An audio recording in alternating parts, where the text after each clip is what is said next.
안녕하세요. 요나단이 다윗과 더불어 맹세로 언약을 합니다. 오늘 본문은 사무엘상 20장 12절에서 23절입니다. 12절. 그러자 요나단이 다윗에게 말했습니다. 이스라엘의 하나님 여호와께 맹세하고 말하겠네. 내가 모레 이맘때쯤 내 아버지 마음을 떠보겠네. 아버지가 자네를 좋게 생각하시면 사람을 보내 알려주겠네. 마음을 떠본다는 표현은 숨겨져 있는 사실을 찾아내기 위해 능동적으로 애써서 연구하고 조사하는 행위를 가리킵니다. 사울의 숨겨진 의도를 알아내기 위해 요나단이 적극적으로 노력할 것이라는 의미가 담겨 있습니다. 13절. 하지만 아버지가 자네를 해치려고 하신다는 것을 알게 되면 자네에게 알려 자네를 무사히 갈 수 있도록 하겠네. 그러지 않는다면 여호와께서 내게 어떤 벌을 내리셔도 다 받겠네. 여호와께서 우리 아버지와 함께 하셨던 것처럼 자네와 함께 하시길 바라네. 요나단의 맹세는 고대의 언약 체결 때 만일 언약의 당사자 중 한 편이 언약을 파기하면 그에게 형벌이 임할 것을 맹세하는 저주 형식으로 되어 있습니다. 그 가운데서도 요나단의 의무와 관계된 내용이므로 자기 저주 형식으로 자신의 변함없는 마음을 표현합니다. 벌을 내린다고 번역한 단어는 행하다 이런 뜻입니다. 원어에는 직접적으로 벌을 내린다 이런 뜻은 없습니다. 그런데 이 동사는 인간의 역사에 개입하시는 하나님의 역사를 가리킨다는 점에서 언약을 어기게 될 경우 그에 대한 하나님의 개입은 벌을 주시는 행동으로 나타날 것이 분명하기 때문입니다.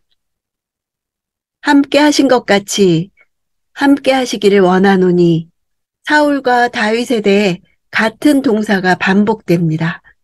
시제의 변화를 보면 완료에서 미완료로 변화해서 과거에 하나님께서 사울과 함께 하셨지만 이제는 아니라는 의미를 전달합니다.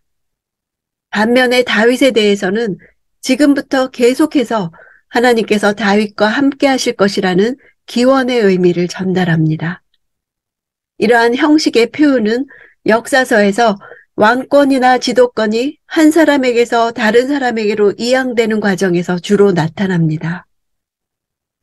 요나단의 축복은 여호와의 능력이 사울에게서 떠나 다윗에게 임했음을 확인시키며 이제 곧 사울의 시대가 지나가고 다윗의 시대가 도래할 것을 내다보고 있음을 보여줍니다. 14절. 그러니 자네는 내가 사는 동안 여호와와 같이 내게 끊임없는 긍휼을 베풀어주고 내가 죽임을 당치 않게 하고. 끊임없는 긍휼은 헤세드입니다. 요나단에게 헤세드를 베풀 주체는 다윗이지만 그 근원이 여호와께 있음을 말합니다. 고대 관습으로 볼 때 폐위된 왕의 가족과 측근들은 새로운 왕조가 뿌리 내리는데 방해가 된다는 이유로 죽이는 경우가 많았습니다.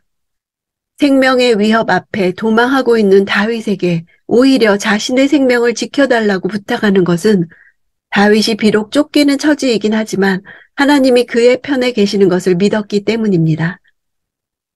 이러한 믿음의 안목으로 하나님이 함께 하시는 자에게 자신과 자신의 집안의 장래를 의탁하는 것은 참으로 지혜로운 일입니다. 15절. 여호와께서 이 땅 위에서 자네 다윗의 원수들을 모조리 끊어버리시는 날에도 내 집안과의 의리를 끊지 말고 지켜주게. 끊어버린다는 동사는 멸절한다는 뜻입니다. 이런 요나단의 언급은 다윗이 왕이 된 후에 현실로 나타납니다. 그리고 다윗은 요나단과의 언약을 기억하여 그의 아들 무비보셋에게 은총을 베풉니다. 끊어버린다는 동사는 자르다 이런 뜻이 있는데 언약을 뜻하는 명사와 함께 사용되면 언약을 맺다 이런 뜻입니다. 요나단은 언어 유희를 써서 여호와께서 다윗의 적들을 자르시고 요나단의 집안과의 의리를 자르지 않는 것이 요나단과 다윗 사이에 맺어진 언약임을 말하고 있습니다. 16절. 이렇게 요나단은 다윗의 집과 언약을 맺으며 말했습니다. 여호와께서 다윗의 원수들을 벌하시기를 바라네.